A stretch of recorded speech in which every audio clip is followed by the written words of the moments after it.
से भगवान की इस भागीरथी त्रिवेणी में गोता लगा रहे हैं। कहते हैं कि श्रीमद् भागवत कथा जो है ये भक्ति ज्ञान वैराग्य की गंगा है। प्रेम से बोलो राधे। भक्ति ज्ञान और वैराग्य की गंगा। बोले महाराज गंगा तो वो है जो हरिद्वार से बह करके जा रही है। ध्यान से सुनिए थोड़ा सा। हाँ? तो वो भी गंगा है। बोले कहते हैं वो कौन सी गंगा है? बोले वो जल रूपी गंगा है। प्रेम से बोलो राधे। कहते हैं वो गंगा भी इस कल काल में पापों को नष्ट करने वाली है और कल्याण करने वाली है। कहते कोई व्यक्ति जीवन में कभी भी दान पुण्य पूजा पाठ सेवा ना किया हो, कहते हैं कि उसके पुष्प भी गंगा में प्रवाहित कर दिए जाएं तो उसको मोक्ष, ऐसा सुनते हैं। वो जो गंगा है जल रूपी गंगा है। कौन सी गंगा है? वो जल रूपी। हाँ? और जो श्रीमद् भागवत कथा है इस कल काल में ये भी भक्ति ज्ञान और वैराग्य रूपी गंगा है। प्रेम से बोलो भागवत महापुराण की। भागवत महापुराण रूपी जो गंगा है ये शब्द रूपी गंगा है। कौन सी है? शब्द रूपी। कहते हैं वहां पर तो अस्थियां बहाई जाती हैं, यहां जीते जागते कल्याण करने वाली है।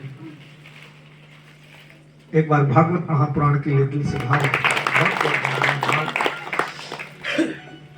और इस कथा में हमारा तन, हमारा मन और हमारा धन तीनों ही पवित्र भाव होते हैं। कहते हैं कि ये वो कथा है भगवान की। गलती से भी कोई आकर के विराजमान हो जाए तो भी ये कल्याण करती है, उद्धार करती है। तो ये शब्द रूपी गंगा है। ये हमारा उद्धार कैसे करती है महाराज? करके अपने कानों के माध्यम से इस कथा को अपने हृदय में उतारते हैं तो अंतःकरण पवित्र होता है। और जब अंतःकरण पवित्र होता है साहब, तभी तो हमें सच्चिदानंद की प्राप्ति होती है। हाँ, सच्चित और आनंद की प्राप्ति होती है। और गोस्वामी बाबा ने तो लिखा भी है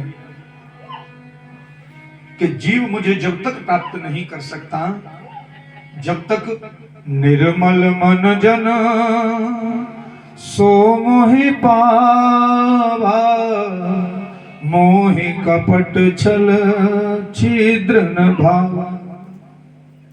निर्मल मन जन सो मोहि पावा, मोहि कपट छल छिद्र न भावा। भगवान को निर्मल भाव पसंद है, बनावटी कोई चीज पसंद जो भाव है। और सुनिए तो आप, हम लोग दुनिया की बातों को सुन सुन करके अब जब दुनिया की बातें सुनते हैं हम जाते हैं। और जंग कब? जैसे आपने देखा होगा पहले की माताएं अंगीठी पे काम करती थी। काय पे? हाँ देखा हो। अब तो सब गैस चल गई। हाँ पहले अंगीठी चली। अंगीठी कहते हैं अंगीठी की जब आग ठंडी पड़ जाती थी तो एक लोहे की छड़ी लेकर के या चिमटा लेकर के माताएं उसको जो नीचे से थोड़ा उसको साफ कर देती थी और जैसे ही साफ करती तो फिर आग धधकने लगती। उसी प्रकार हृदय का भाव, जो दुनिया की बातें सुन सुन करके, व्यर्थ की बातें सुन सुन करके अंदर इतनी काई जम जाती है कि वहां भगवान कहां बैठेगा? बोलो राधे।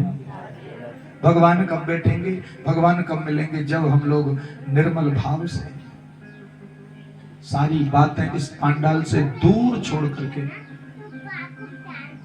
निर्मल मन जन सो मोहि पावा और मोहि कपट छल छिद्र न भावा।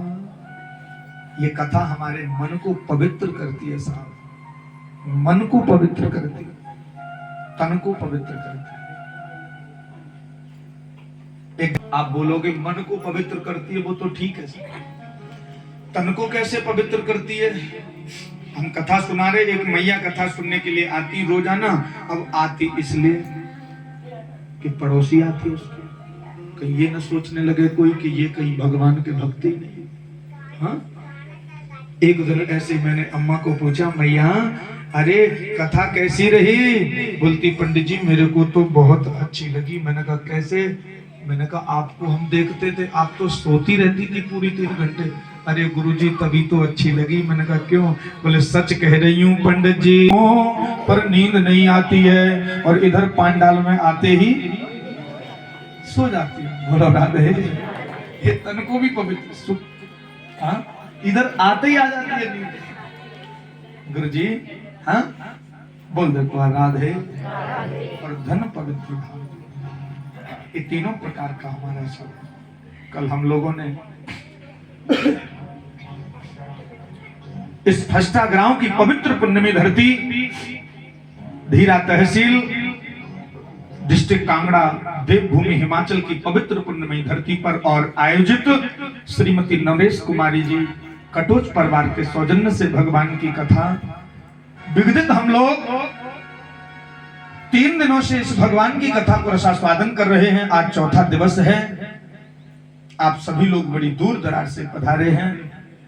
हम देख रहे हैं बड़े दूर दूर से चेहरे आए हैं पट्टी से, इनके लिए भी दिल से भाव रख दीजिए। और जहां जहां से भी जो लोग आए हैं सबके लिए बहुत बहुत हृदय से साधुवाद भाव ठाकुर जी के चरण कमलों में।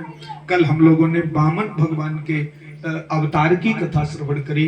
कहते बामन भगवान का अवतार क्यों हुआ? पहले भगवान का अवतार होता है जब जब होए धर्म की हानि, बाढ़ है असुर अधम अभिमानी, तब तब धरि प्रभु विविध शरीरा और हर ही कृपाने दे सज्जन पीरा। एक बात तो है धर्म की हानि होती है, लेकिन दूसरी बात एक और, जो बामन भगवान का अवतार हुआ है साहब, जो बामन भगवान का अवतार हुआ है, बोलो भक्तों चलो भगवान। देवता लोग थे और एक मैया के दैत्य लोग थे। पिता एक थे जिनका नाम था कश्यप भगवान। कौन से भगवान? कश्यप भगवान। और माताएं दिति और अदिति। कौन कौन सी थी? दिति और अदिति। तो कश्यप भगवान से देवताओं की मैया ने भाव रखा है, क्योंकि एक के देवता हैं और एक के दैत्य हैं संसार में। सुखदेव स्वामी कहते हैं राजा परीक्षित, ऐसा सुंदर सा प्रसन्न भाव, उन्होंने कहा कि राजा बलि 99 यज्ञ पूरी करने के लिए जा रहा है। कौन सी यज्ञ पूरी? और राजा बलि कौन सी यज्ञ पूरी करने जा रहा है? 99वीं यज्ञ पूरी करने के लिए जा रहा है। महाराज देवताओं की मैया ने कहा, कश्यप भगवान से चरण पकड़ लिए, कहा स्वामी मेरे घर में मैं किसी से लड़ाई झगड़ा कराना नहीं चाहती हूं। ध्यान से सुनिएगा, मेरे घर में मैं किसी से लड़ाई झगड़ा कराना नहीं चाहती हूँ। बोले तो क्या चाहती हो देवी? बोले मैं ये चाहती हूँ कि मेरे घर में कोई ऐसा बुद्धिमान बालक जन्म लेकर के आए। कैसा बालक? बोलो बुद्धि। और वास्तव में साहब आप विश्वास मानिए, किसी ने कहा भी है कि रूप यौवन संपत्ति,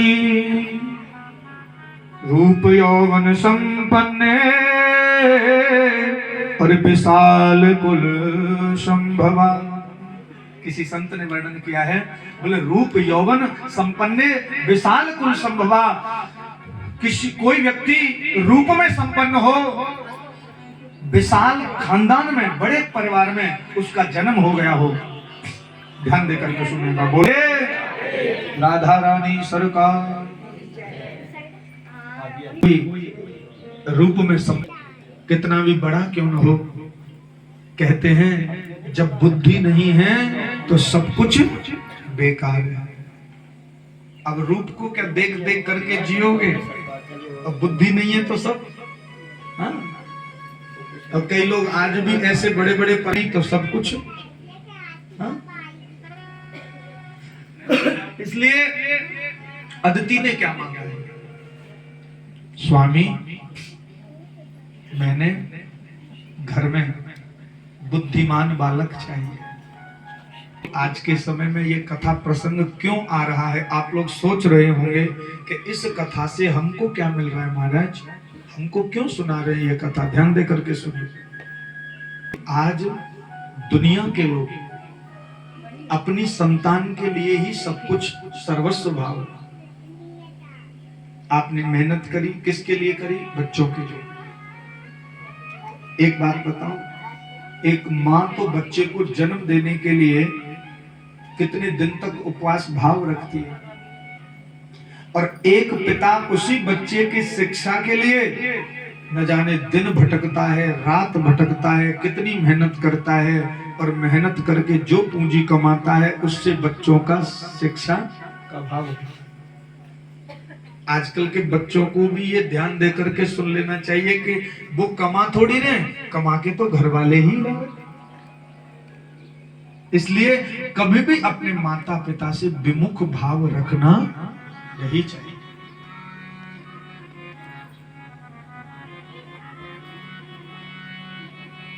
क्यों अच्छे से अच्छे कॉलेज में भेजते हैं पढ़ने के लिए? कई लोग तो विदेशों में भी भेज देते हैं। इसलिए भेजते हैं कि चलो आज हमारा बेटा, आज हमारी बेटी कहीं दूर जाएगी तो वहां से पढ़ करके जब आएंगे तो एक हमारा क्षेत्र में नाम होगा, और ज्यादा उन्नति करेंगे तो प्रदेश में नाम होगा, देश में नाम होगा। बेटा लोगों की तो बात ही छोड़ दो, मेहनत करके बच्चे को भेज दिया, बोले कॉलेज में आया, बोले उधर ही मिलना बस स्टैंड पे माताजी को पिताजी को। बोले क्यों? या रेलवे स्टेशन पे। बोले क्यों? बोले हमने तो शादी भी उधर ही कर ली है। बोलो राधे। हाँ, और माँ कितने सपने देखती है कि मेरा बच्चा पढ़ के आएगा, या तो मैं ऐसा बर ढूंढना है, ऐसा परिवार ढूंढना है, ये ढूंढना है, वो ढूंढना है।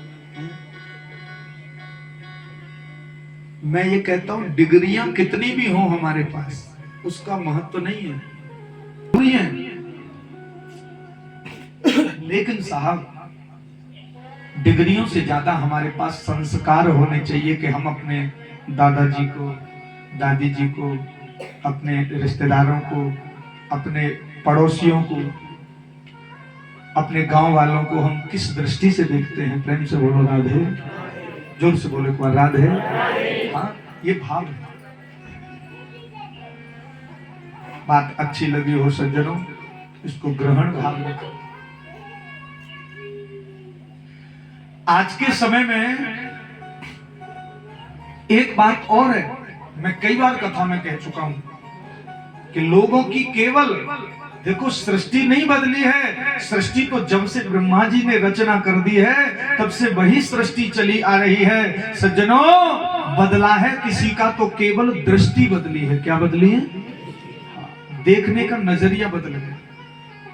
और आज उसी का परिणाम है कि आज हमारे भारतवर्ष में 80-90% लोग अपने दुख से दुखी नहीं हैं, दूसरों के सुखों को देख करके, दूसरों के सुखों को देख। इसलिए हमें अपना नजरिया बदलना। मानो आपके पड़ोस का बेटा है, पुलिस में उसकी जॉब लग जाए, नाके नूके लगे रहते हैं ये तो तुम्हारा ड्रॉ तो पूरा सेंटर है ये दुनिया का। बोलो राधे। हिमाचल का, हाँ, प्रशिक्षण तो नहीं होता है पुलिस का। अब मानो कोई लग जाए नौकरी में पुलिस में, और कहीं उसकी पोस्टिंग हो, उस रास्ते पर उस नाके पे लगी हो, आपके पड़ोसी रहने वाला हो, बड़े बड़े अधिकारी बैठे रहते हैं, पूछते हाँ भाई गाड़ी रोको, चाहे कितने भी बड़े हो, कभी कभी रोक दे। और विश्वास मानिए कि जो आपके पड़ोस का बेटा वहां खड़ा होगा तो कितना भी बड़ा अधिकारी होगा, वो दूर से कह देगा साहब इनको जाने दो, ये मेरे पड़ोसी हैं, मैं इनको अच्छी तरीके से जानता हूं, ये मेरे पड़ोस में रहते हैं। तो वो लड़का काम किसके आया बताओ जरा? अपने ही तो आया, अपने पड़ोसी के। और आजकल लोगों की सोच क्या है? बोले इनके बच्चे तरक्की कैसे कर रहे हैं। तो दृष्टि तो बदलनी। और ये दृष्टि कौन बदलता है? ये दृष्टि ये भागवत महापुराण बदलती है। सज्जनों, मेरे भाई बहनों, भगवत प्रेमियों, आज क्या मांगा देवताओं की मां ने, अदिति ने, कश्यप भगवान से, प्रभु लेकिन मेरे घर में ना एक बुद्धिमान बालक आए। कैसा है? बुद्धिमान।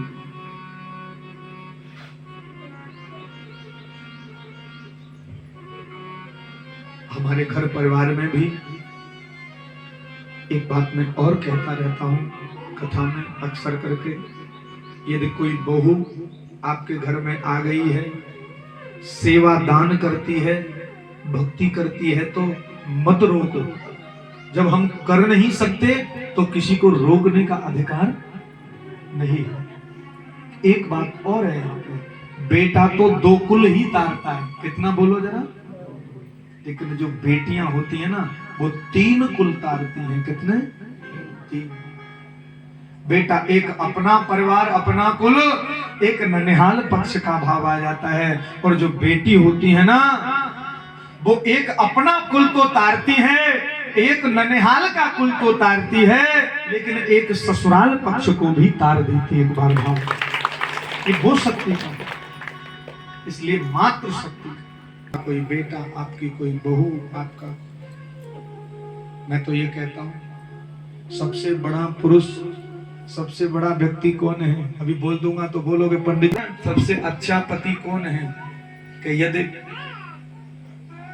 पत्नी पुण्य क्षेत्र की ओर जा रही है, जैसे वृंदावन या कोई भंडारा या कोई कार्य कराएं, जैसे मन आ जाए, बोले अरे सुनो, बोले हाँ, बोले सब लोग वृंदावन जा रहे हैं, बोले हम भी वृंदावन जाएंगे, हाँ, तो पता है जाने से पहले कहे ठीक है, इधर आओ, ये एटीएम ले जाओ, चेक बुक ले जाओ, पासबुक ले जाओ, सब लुटाए आओ, बोलो राधे। अब आप उसका एक रीजन है, पति कितना भी पुण्य कर ले, बोलो पति, बोलो जरा जोर से, पति कितना भी पुण्य कर ले, पत्नी के खाते में पुण्य का हिस्सा जाने वाला, लेकिन पत्नी ने एक पुण्य कर दिया तो पति के खाते में उसका आधा चला गया। यदि कहीं पर दान कर दिया, कहीं पर सेवा कर दी, कहीं कोई लंगर भोजन प्रसाद किसी गरीब को भोजन या किसी को भी दान कर दिया, तो सज्जनों वो उनके हिस्से में। इसलिए पतियों को यहाँ पर विशेष रूप से भाव रखना चाहिए कि ठीक है हम नहीं कर सकते, चलो वो तो कर ही रही हैं। और सुनिए सज्जनों, उसी प्रकार हमारा कुल परिवार तर जाता है, तर जाता है। बोलो बाकी बिहारी लाल की।